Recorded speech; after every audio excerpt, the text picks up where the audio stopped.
guys? Hello. Kumusta po tayong lahat?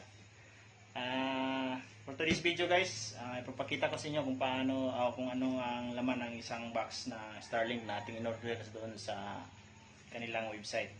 Actually guys, pangatlong unit na po ito ang aking in-order. So ito, yung dalawa tapos na yon, yung dalawang box tapos na yung na-install sa magkaibang location. So itong pangatlo, may isang location na naman na gusto kong paglagyan ito. So tingnan natin kung ano ang laman ng box na ito, kung kumpleto ba. So ito na guys, dumating na via GNT, niliver nila ngayon lang. So ngayon din buksan din natin ang buong box kung kumpleto ba. Okay, what's up guys? Okay, so ito na guys, tingnan natin guys kung talagang by the way guys, ito po pala ay hindi yung standard na Starlink. Ito po ay refurbished, yung promo nila na 14,000 buong unit na yun. Hindi katulad ng standard na mahal na 28,000 plus. So ito, tingnan natin kung anong pagkakaiba sa brand new. Ito po ay refurbished.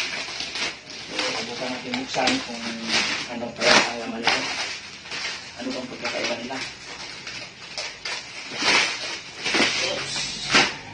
Set na set yung ating parcel guys na dumating. May protection, ayan, naka-bubble wrap. So guys, ito yung kanyang mga serial number nandito. Natin.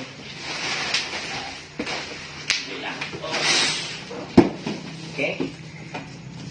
So, ito natin ang aming nilagay.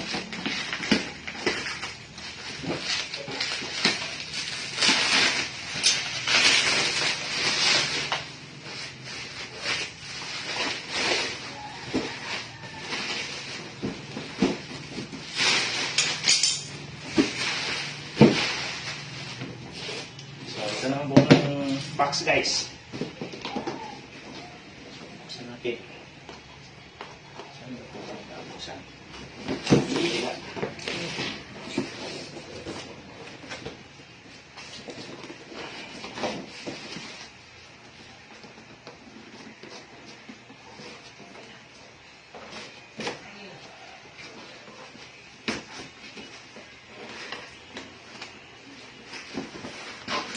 Okay. So ito na guys, buksan na natin. Charan! Ayan. So ito ang kanyang laman. Charan! So ito yung kanyang base. Okay, parang bago lang naman. Wala namang problema dito. So parang bago lang.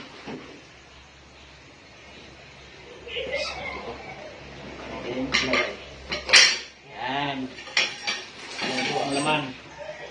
At ito naman yung kanyang UTP keyboard. Yan. Kompleto. So, yan. At saka itong kanyang router miss. Miss ba tawag dito din? Router. At ang kanyang power cords adapter. Ito, dito. Ayan. Saka ang kanyang, siyempre hindi mawawala yung kanyang manual. Ayan. Hindi natin babasahin ito guys. Napakaraming nakasulat dito, hindi ko maintindihan. Hindi ko maintindihan sinasabi dito guys. So subukan na lang nating testing to guys pagdating doon sa location na paglalagyan nito. So abangan nyo guys sa susunod pong video natin, itong ina-unbox natin na Starlink. Subukan natin i-actual testing tayo at saka i-video din natin para makita niyo kung ano ang pagkakaiba sa brand new at saka refurbished. So, dyan na guys, maraming salamat po sa inyong panonood. Thank you. Yeah.